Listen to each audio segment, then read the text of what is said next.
You wake up. The alarm goes off. And before your feet even touch the floor, you already feel it that heavy. Dull weight behind your eyes. You slept 7 hours, maybe 8, but your body feels like it ran a marathon in your sleep. You tell yourself it is stress. You tell yourself it is age. You pour your second coffee before 9 in the morning and keep moving. But here is what nobody has ever told you, that exhaustion is not random. It is not inevitable. It is a signal, a quiet one. Something deep inside your cells has been whispering to you for years. And today, for the first time, you are going to understand what it is actually saying. Inside nearly every one of your 37 trillion cells lives a structure so ancient, so fundamental to life, that scientists believe it was once a free-living bacterium. Billions of years ago, this organism was absorbed by a larger cell. Instead of being destroyed, it formed a partnership. It stayed. It adapted. And today, we call it the mitochondrion. This is not a textbook definition. This is a living history inside your body, happening right now, in real time. Most people remember mitochondria from a single phrase drilled into them in school, the powerhouse of the cell. They heard it, nodded, and immediately forgot it. But that phrase, as flat and forgettable as it sounds, is pointing at something extraordinary. Your mitochondria are not just making energy. They are deciding when your cells repair themselves, when they rest, when they quietly self-destruct to protect the rest of the system. They are the operating center of your biology, not just a generator. Think about this for a moment. Each cell in your heart muscle contains roughly 5,000 mitochondria. Your heart beats approximately 100,000 times every single day. That rhythm, that relentless, lifelong pulse, is only possible because those mitochondria never stop working. Not when you sleep, not when you are stressed, not when you eat poorly for a decade straight. They keep trying, they keep firing, until, slowly, they cannot anymore. In your 20s, your mitochondria are working at peak capacity. They convert the food you eat into ATP, the actual energy currency your body uses, with remarkable efficiency. Your skin repairs overnight. Your brain runs clear. Your metabolism hums. You recover from bad nights and bad meals without noticing. But somewhere in your 30s, the efficiency begins to slip. Not because time is passing, because the internal environment your mitochondria live in has quietly changed. And unlike a broken bone or a visible wound, mitochondrial decline gives you no dramatic warning. It just makes you feel like a slightly older, slightly dimmer version of yourself, year after year, until you accept it as normal. Here is the part that changes everything. The decline is not written in your genes. It is not a predetermined sentence. It is something you are doing, almost certainly every day, without knowing it. And it comes from 3 directions at once. The first is industrial seed oils, soybean oil, canola oil, sunflower oil, safflower oil. These are in nearly everything processed or packaged: your salad dressing, your protein bars, your restaurant meals, your store-bought sauces. The problem is the omega-6 polyunsaturated fats they contain. When you consume them, these fats do not simply get burned for energy. They get incorporated directly into your cell membranes, including the membranes of your mitochondria. And polyunsaturated fats oxidize. They become unstable. They generate reactive oxygen species, free radicals from within the very structure of the organelle that is supposed to be producing your energy. Imagine replacing the seals inside an engine with material that slowly corrodes under heat. The engine still runs for a while, but it is leaking. And over time, the damage accumulates faster than the repair mechanisms can keep up. The second enemy is constant eating. Modern life has normalized grazing something in the morning, a snack mid-morning, lunch, something in the afternoon, dinner, something after dinner. Every time you eat, insularis and elevated insulin, sustained over hours and days and years, suppresses a critical cellular process called mitophagy. Mitophagy is how your body identifies damaged mitochondria and recycles them. Without it, old, dysfunctional mitochondria accumulate inside your cells like broken machinery piling up on a factory floor. They do not just stop working. They actively interfere with the mitochondria that are still healthy, spreading dysfunction through the cell like a slow contamination. The third factor is one almost nobody talks about: the absence of natural light and low-intensity movement. Specific wavelengths of natural light, particularly red and near-infrared, directly stimulate an enzyme inside the mitochondrial membrane called cytochrome C oxidase. This enzyme is a central component of the electron transport chain, the actual mechanism by which ATP is produced. Spending your days under artificial lighting and your evenings on a couch is not just a lifestyle choice. It is removing a biological input your mitochondria were designed to receive. And without it, the entire system runs at a lower baseline than it should. The cascade that follows these three insults is not subtle. Telomeres, the protective caps on your DNA, shorten faster when cells are energy-starved. Collagen and elastin synthesis slows when skin cells cannot afford the ATP to maintain it. Neurons, which consume roughly 20% of your total body energy despite representing only 2% of your body weight, begin to underperform when their fuel supply is compromised. The fatigue, the brain fog, the slow metabolism, the aging skin, they are not separate problems. They are one problem, wearing different faces.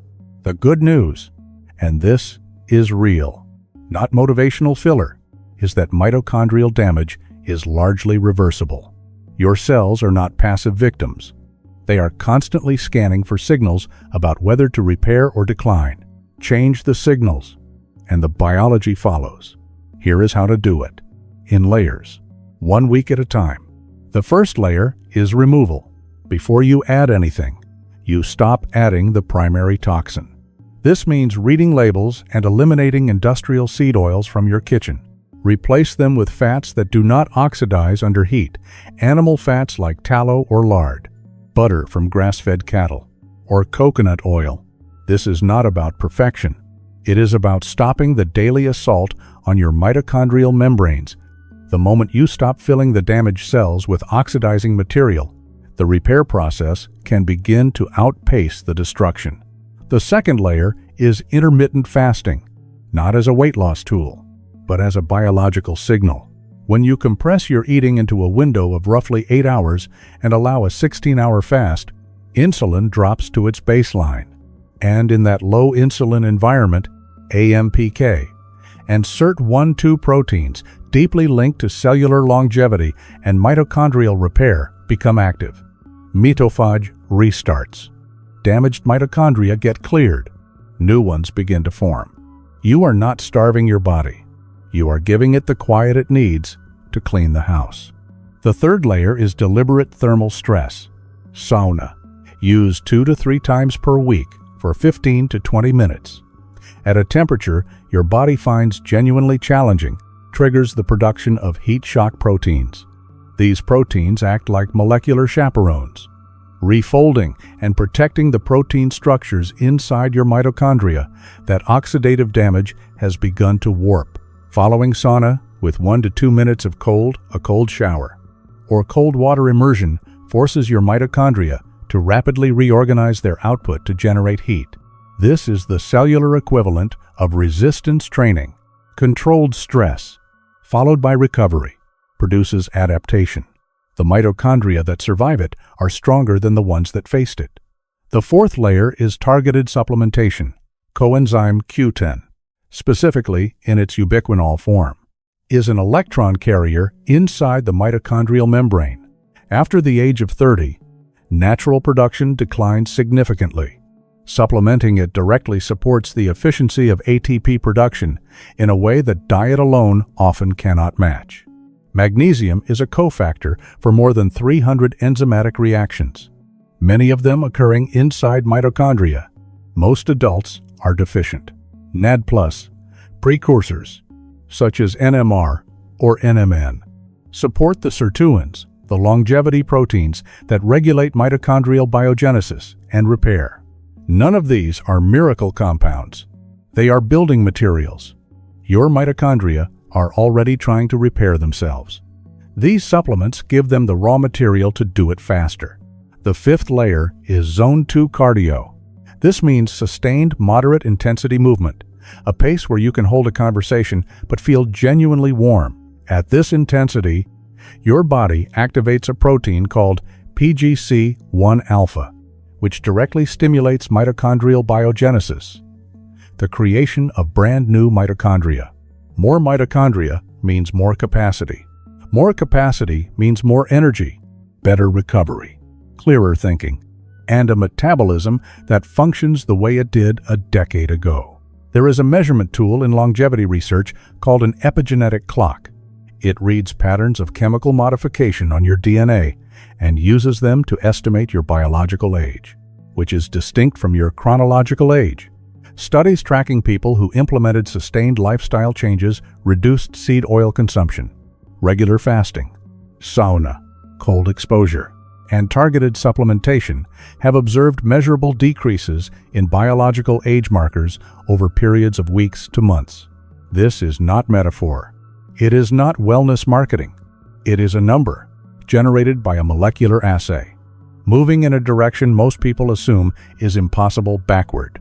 Your skin changes because your skin cells finally have enough ATP to produce collagen and elastin at the rate they are designed to. The dullness lifts. The texture improves. People who have not seen you in months ask if something is different, and they cannot quite name what it is. Your immune function improves because immune cells are among the most metabolically expensive in your body. They require enormous amounts of ATP to mount a response. When your mitochondria are healthy, your immune system is faster, sharper, and more precise. Your cognitive clarity returns in a way that feels almost startling. The fog that you had accepted as the new normal begins to lift, and you realize you had not understood how much of your thinking capacity had been quietly rationed. But here is the honest part. None of this happens because you watched a video or read an article. It happens because you make one decision, and then you stack another on top of it, and another, until the new behavior is simply what you do. The biggest obstacle is not knowledge. It is the gap between knowing and beginning. So here is the only ask, and it is a small one. In the next 24 hours, decide your eating window.